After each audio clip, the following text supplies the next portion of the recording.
I've got a philosophical question for you. How is an INFJ like a jack-in-the-box?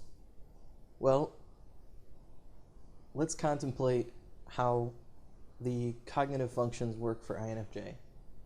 Introverted intuition and introverted thinking going on behind the scenes in their brains, and extroverted feeling and extroverted sensing being how they act. And what is happening is an INFJ's mind is winding up constantly. It's just constantly moving and winding up, and then when the time is right, there's action.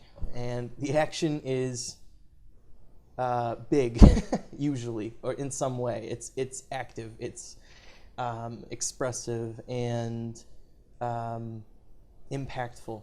It does something. It moves something. And that's basically it in a nutshell, and that's why INFJs are kind of so exhausted all the time, because even when they're not doing anything, their minds are constantly winding and winding and winding. And if you wind that jack-in-the-box for a long time, eventually the pressure starts to build, and then eventually there's this explosion that happens. Sounds so sensual when you describe it that way. But anyways, so I just wanted to share that thought as a short little video, as a metaphor to think about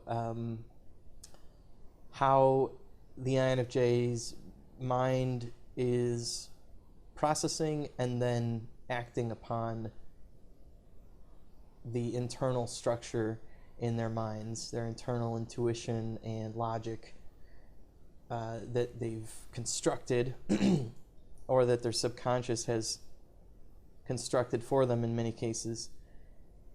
And then there's action based on all of that. So there's a sense that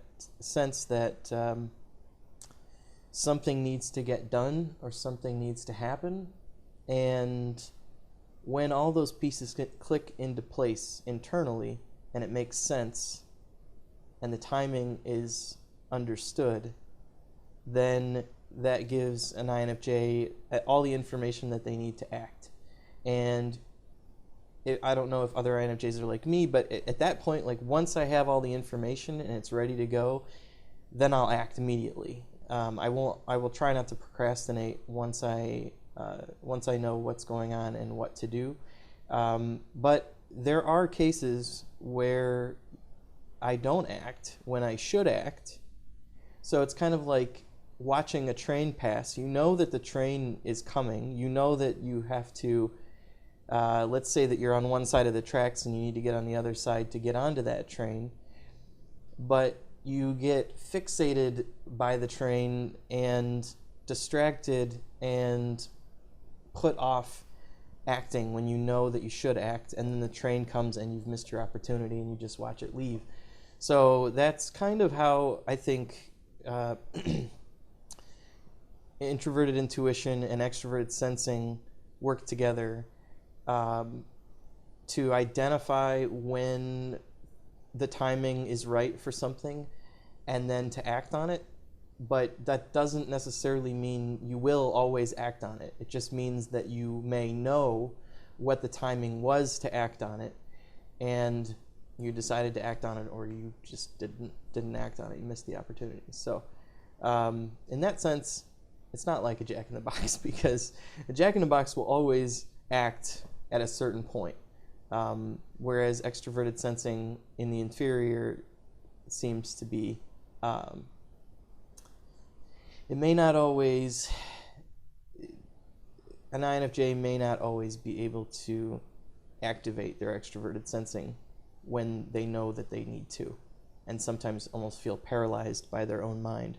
So maybe that's another video at some point. But I hope you found this interesting little nugget to think about, and have a good day.